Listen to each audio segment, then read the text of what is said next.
গতকাল বিধানসভা ভোটের ফল ঘোষণা হয়েছে। পশ্চিমবঙ্গ জুড়ে গেরুয়া ঝড়, আর তারপর আজই প্রধানমন্ত্রীর মুখে ফের একবার অহিংসার কথা। টানা পরিশ্রম এবং সত্যের পথে চলে পাওয়া সাফল্য দীর্ঘস্থায়ী হয়। এর ফলে শুধু আত্মবিশ্বাস বাড়ে তাই নয়, মন সন্তুষ্টও হয়। বিধানসভা ভোটে বিপুল জয়ের পরদিন অর্থাৎ আজ এক্স হ্যান্ডেলে পোস্ট করেছেন প্রধানমন্ত্রী নরেন্দ্র মোদী। কোনো শৌর্য বা বীরত্ব দিয়ে এই জয় আসেনি, সত্য এবং অহিংসার পথে এসেছে বিজয়। সংস্কৃত শ্লোক উদ্ধৃত করে পোস্ট করেছেন প্রধানমন্ত্রী নরেন্দ্র মোদী।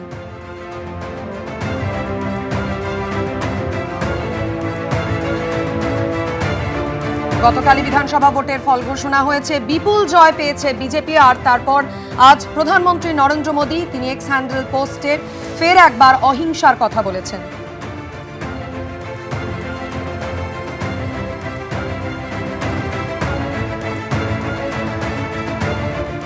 বিধানসভা নির্বাচনের ফলাফল ঘোষণার পরই ফাইল লোপাটের আশঙ্কা করে কড়া নির্দেশ দিলেন মুখ্য সচিব।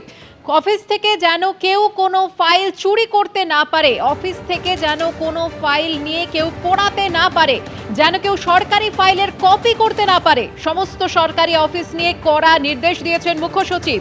বিভাগীয় প্রধান সচিবদের ব্যক্তিগতভাবে দায়িত্ব নিতে নির্দেশ।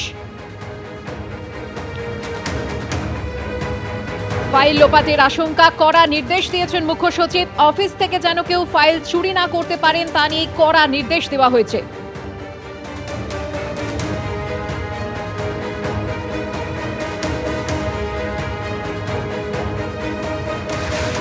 ব্যাগ চেক করা হলো, বডি সার্চ করা হলো, ফাইল সমস্ত কিছু। কোনোদিন হয় না, কোনোদিন হয় না। 15 বছরের দুর্নীতি নবান্নের 14 তলায় আছে এবং অনেকবার নবান্ন অভিযানও হয়েছে। যা যা দুর্নীতি করেছে ওই নবান্ন থেকে একের পর এক খোলা হবে এবং যারা যারা জড়িত ছিল অ্যাডমিনিস্ট্রেটিভ শুরু থেকে আমরা বারবার বলে আসছি, যারা মানুষকে লুট করেছে, মানুষকে পুরোপুরিভাবে এই সরকার যে লুট করেছে তৃণমূল সরকার, তার প্রত্যেকটার তদন্ত হবে। আমরা চাই যেন কেউ একটাও নয় ফাইল বাইর করতে পারে বাইরে। এদিকে তৃণমূল কংগ্রেসের এই চরম পরাজয়ের পিছনে কারণ কি?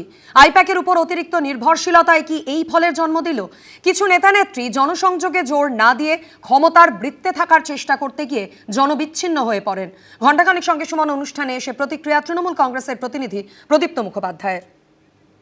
তৃণমূল সিপিএমের বিরুদ্ধে একটা স্বতঃস্ফূর্ত গণ আন্দোলনের আবেগের মাধ্যমে ক্ষমতায় এসেছিল এবং সেখানে ক্ষমতায় এসে যে স্বতঃস্ফূর্ত আবেগকে একটা সাংগঠনিকভাবে বাঁধার চেষ্টা করলো আইপ্যাকের দ্বারা। সেখানে আইপ্যাকের ওপর কি অতিরিক্ত নির্ভরশীলতা হলো, বা মদন দা যে অভিযোগটা করেছিলেন সেই অভিযোগটাকে আমরা মানে অতিরিক্ত বিচার বিশ্লেষণ না করে হাওয়ায় উড়িয়ে দিলাম? সেই প্রশ্নটা কিন্তু আমাদের ভাবার সময় এসছে। এবং কিছু নেতা নেত্রীর, এটা আমি আমার দায়িত্ব নিয়ে বলছি, কিছু নেতা নেত্রীর এবং আমার নেতাও বলেছেন যে তোমরা যেটা 22 সালের পরে বিভিন্ন পৌরসভার পৌর প্রধানদের চেঞ্জ থেকেও তোমরা দেখেছো যে জনসংযোগের বদলে শুধু ক্ষমতার বৃত্ত এবং সেখানে তাকে সামনে রেখে রাজনীতি জনবিমুখতা, এটাও কিন্তু মানে একটা আমাদের হারের অন্যতম কারণ হতে পারে। কিন্তু অরূপদার সঙ্গে একটা শুধু যোগ করব, সবার উপরে মানুষ সত্য, তাহার উপরে নাই। এই জয় তাঁদের যারা তৃণমূলের অত্যাচার সহ্য করেছেন। এই জয় শুধুমাত্র খুন হয়ে যাওয়া বিজেপির দলীয় কর্মী সমর্থকদের নয়, এই জয় কাকদ্বীপে খুন হওয়া সিপিএম সমর্থক দম্পতির। ঘণ্টাখানেক সঙ্গে সমান অনুষ্ঠানে এসে প্রতিক্রিয়া বিজেপির প্রতিনিধি দেবজিৎ সরকারের। শুধুমাত্র বিরোধী দল করার জন্য কোনো রাজনৈতিক গণতান্ত্রিক পদ্ধতিতে রাজনৈতিক দল আর অন্য কোনো পদ্ধতির জাতিগত দাঙ্গা, দুটোর মধ্যে ফারাক আছে। এখানে তুমি যাদের কথা বললে আজকে ঘটনাচক্রের প্রধানমন্ত্রী, এই গোটা জয় সেই পরিবারগুলোর যারা আছেন তাদের বলছি। একদম এই জয় হচ্ছে তাদের যারা এইভাবে মারা গেছেন। এই জয় তাদেরও, যে দম্পতিকে পেছন মোড়া করে বেঁধে কারেন্ট দিয়ে পুড়িয়ে দেওয়া হয়েছিল, কিন্তু তারা আমাদের পার্টি করতেন না, সিপিএম করতেন। এবং বলা হয়েছিল রাইটার্স বিল্ডিং তখন দাঁড়িয়ে পুলিশ কর্তা বলেছিলেন শর্ট সার্কিটে মারা গেছে, ইলেকট্রিকিউটেড হয়ে। আর সেই মুহূর্তে কাকদ্বীপে কোনো বিদ্যুৎ সংযোগ ছিল না, মুশকিল হয়েছিল।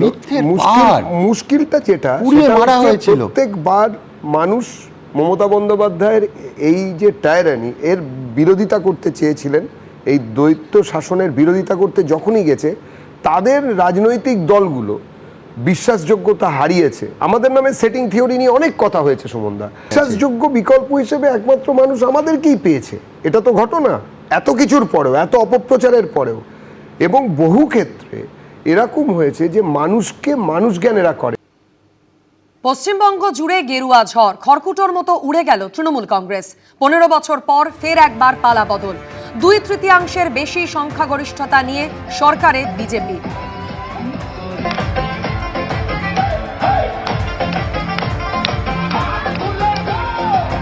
কলিঙ্গ অঙ্গর পর এবার বঙ্গ রাজ্যে প্রথমবার ক্ষমতায় এলো বিজেপি। ঘরের মাঠ ভবানীপুরে মমতা বন্দ্যোপাধ্যায়কে হারালেন শুভেন্দু অধিকারী।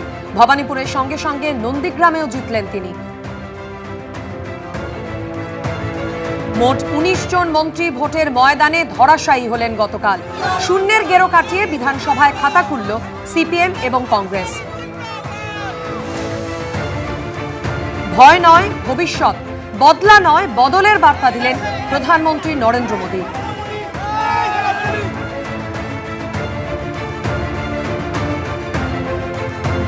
মাসনাতে এলো বিজেপি, কিন্তু মুখ্যমন্ত্রী কে হবেন? জল্পনার মধ্যেই আজ পরিষদীয় দলনেতা নির্বাচন। পরিষদীয় দলনেতা নির্বাচনে রাজ্যে আসতে পারেন অমিত শাহ কিংবা রাজনাথ সিং।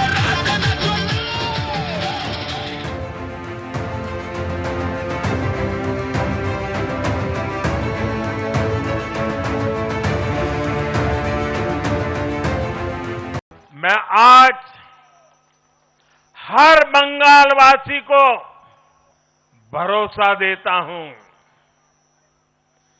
बंगाल के बेहतर भविष्य के लिए भाजपा दिन रात एक कर देगी।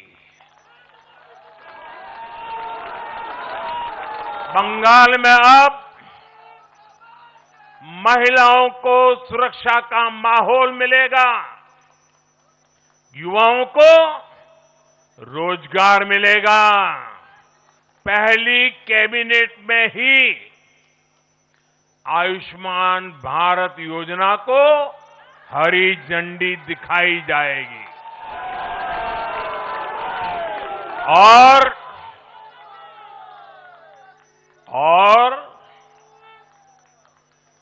घुसपैठियों के खिलाफ भी सख्त से सख्त कार्रवाई होगी। গতবার নন্দীগ্রামের পর এবার মমতা বন্দ্যোপাধ্যায়ের ঘরের মাঠ ভবানীপুরেই তাকে হারালেন শুভেন্দু অধিকারী। মোদিজির জয়, পশ্চিমবাংলার জনগণের জয়। ক্লিয়ার ম্যান্ডেট, একদম ক্লিয়ার ম্যান্ডেট। এটা জোর করে ফোর্সফুলি করেছে, এসআইআর থেকে শুরু করে কাউন্টিং এজেন্ট ইভিএম মেশিন লুট করা থেকে শুরু করে যারা জিতেছে তাদের সার্টিফিকেট দিচ্ছে। ইট ইজ লুট লুট লুট।